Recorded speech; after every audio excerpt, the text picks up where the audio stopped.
Salut et merci d'être dans cette nouvelle vidéo. Si tu cherches un travail au Canada depuis l'étranger, tu es à la bonne place. J'ai décidé de faire cette petite vidéo rapide juste pour donner quelques tips et quelques conseils aux personnes qui veulent travailler au Canada depuis l'étranger. Vous savez, avec la Covid, les choses ont beaucoup changé et j'ai vu beaucoup de vidéos où des gens donnaient des conseils pour travailler au Canada et je voulais apporter ma petite contribution.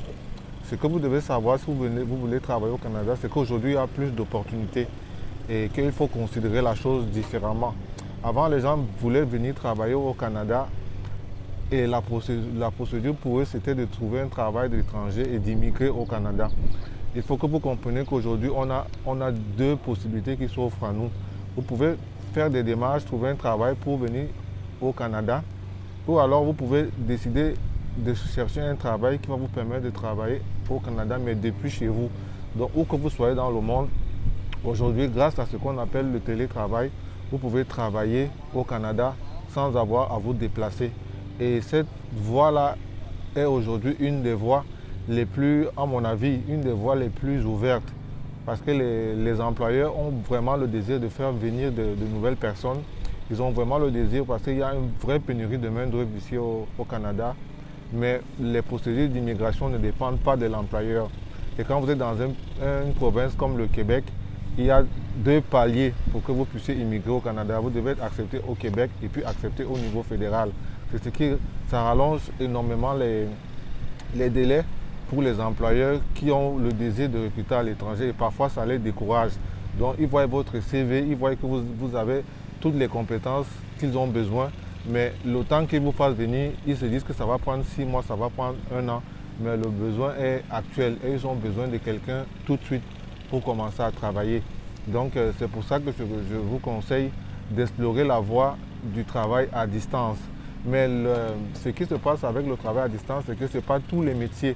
Vous êtes d'accord avec moi que ce n'est pas tous les métiers qui peuvent se faire à distance. Donc il faut déjà être dans une branche de métier qui permet de travailler à distance.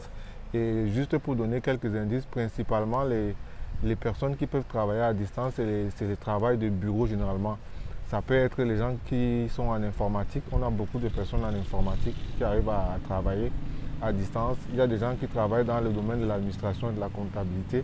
Et il y a aussi beaucoup de personnes qui travaillent dans le service à la clientèle. Il y a également les personnes c'est toujours de l'informatique, qui sont des créatifs, dont les graphistes, des gens qui peuvent faire des choses comme ça, qui peuvent travailler à distance.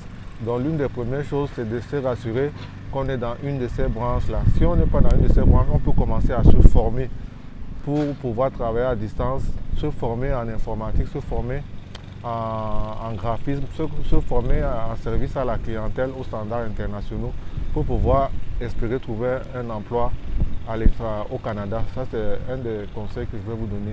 Si vous avez déjà les compétences, l'autre conseil, c'est au niveau du CV.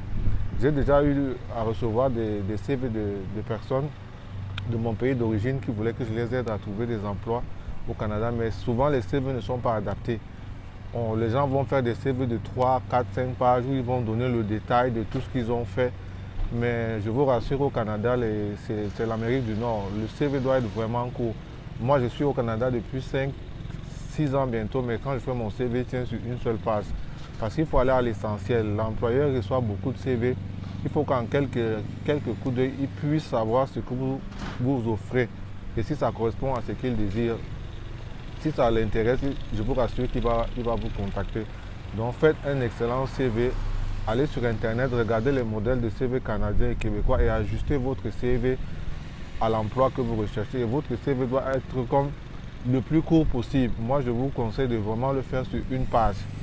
Donc, l'autre chose, c'est que une fois que vous avez fait votre CV, il y a différentes plateformes. Beaucoup de personnes essaient de trouver des travail au Canada. Il y a les principaux sites d'emploi au Canada comme Job Illico, Workopolis, Indeed. Ce sont des plateformes qui sont très bien, qui fonctionnent. Mais personnellement, je ne connais pas beaucoup de personnes qui ont pu trouver un travail sur ces plateformes depuis l'étranger. Il y en a sûrement qui le font, mais ça demande beaucoup de patience.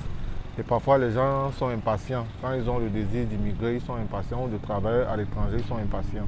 Donc, si vous allez sur ces plateformes qui sont des plateformes très fréquentées, il faut vous armer de patience. Et il faut faire ce qu'on appelle un suivi. C'est très, très important. Parfois, les gens, ils envoient le CV et quand ils n'ont pas de réponse, eux aussi, ils restent tranquilles de leur côté. Il faut faire des suivis. Ça veut dire que vous faites une liste d'emplois qui correspondent un peu au CV que vous avez préparé et vous envoyez des courriels à ces personnes-là et vous attendez 10 jours, 2 semaines, vous faites une relance.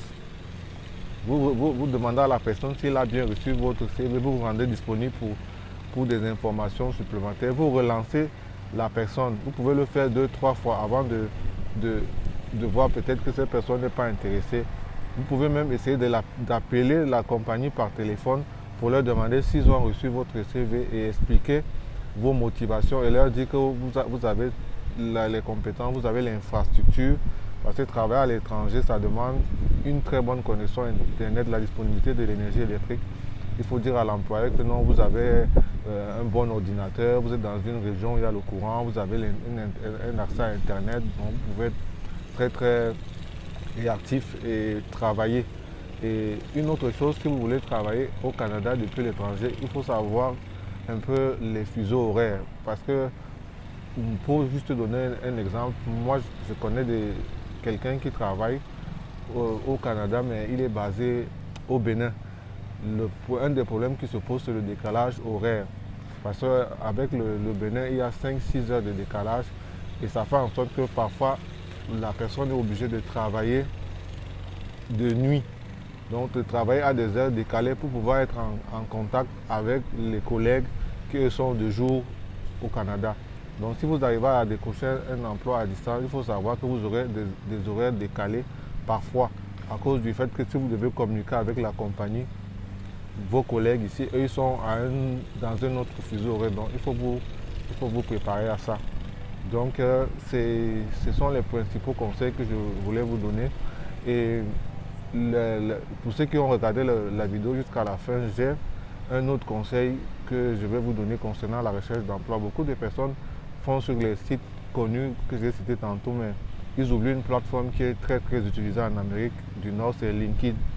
La plateforme LinkedIn est une des plateformes sur lesquelles vous pouvez vraiment aller pour chercher également un emploi. Il faut vous créer un compte LinkedIn, faire remplir votre profil et renseigner toutes les informations comme vous l'avez fait sur votre CV.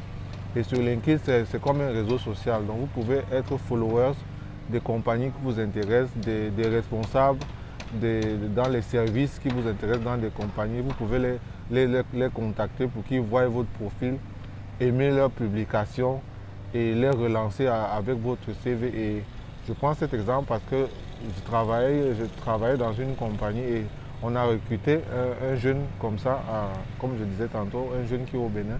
On l'a recruté par cette méthode-là parce que c'est sur LinkedIn qu'il était et il suivait notre compagnie, il suivait d'autres compagnies, il travaillait en comptabilité, il suivait d'autres compagnies dans ce domaine-là et il aimait les publications et il partageait son CV et il a commencé à demander aux responsables de notre société qu'il voulait travailler avec nous en comptabilité, qu'il pouvait faire de l'entrée de données, faire des écritures.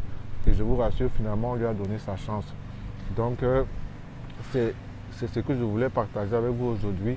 C'est très très possible avec la pénurie de main-d'œuvre actuellement au Canada de trouver un travail. Vous pouvez trouver un travail au Canada, mais il ne faut pas vous dire que vous allez tout de suite immigrer. Vous allez avoir un travail, vous allez avoir un excellent revenu. Dépendamment du taux de change avec votre pays, vous pouvez être recruté par un employeur au Canada, travailler à distance, être payé et ainsi pouvoir embellir votre CV. Parce que votre expérience, même à distance, si vous travaillez pour une compagnie canadienne, même à distance, c'est comme si vous travaillez sur place. Donc, pour le futur, pour des prochains emplois, si vous postulez ailleurs, vous pouvez mettre dans votre CV que j'ai travaillé 6 mois, 1 an pour telle compagnie. Et ça va être vraiment très très apprécié, ça va vous faciliter la tâche. Donc si vous avez aimé la vidéo, partagez, likez et mettez des commentaires. J'espère avoir de vos nouvelles. Salut et bonne journée.